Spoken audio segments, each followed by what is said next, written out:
नमस्कार मित्रांनो, आज तुम्हाला दाखवणार आहे आमच्या घरातल्या या गोंडस पिल्लूचा पहिला दिवस. अंघोळीपासून सुरुवात झालेली त्याची मस्ती आणि गोड क्षण. पिल्लू लहान असल्यामुळे त्याला खूप जपून अंघोळ घालावी लागते. कोमट पाणी आणि हलके हात.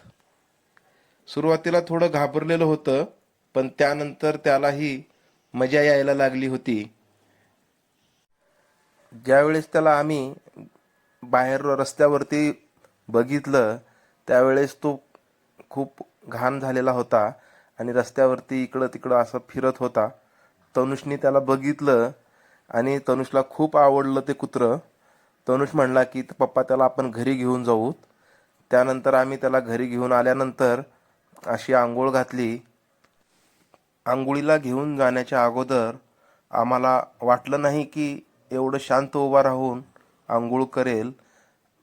आंघोळ घालते वेळेस पिल्ल्याने कसलाच त्रास दिलेला नाही.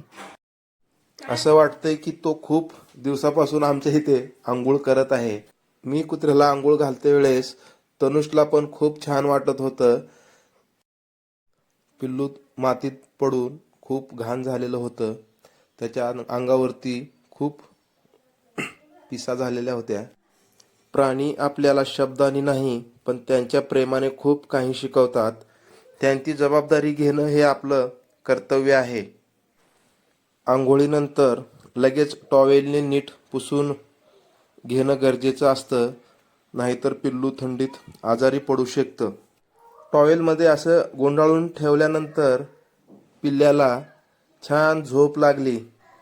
हा तसा बघायला गेला तर हा कुत्रा नसून हा तनुषचा एक चांगला दोस्त आहे. तो बोलत जरी नसला तरी तनुषला त्याचं सगळं समजतं. तो शेपूट जरी हलवला की तनुषला त्याची भाषा समजते. तनुष छोटा आहे, पण तो त्या कुत्र्यावरती खूप जीव लावतो.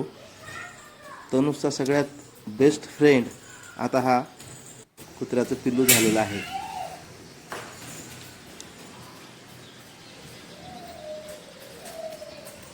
सोड आता, सोड.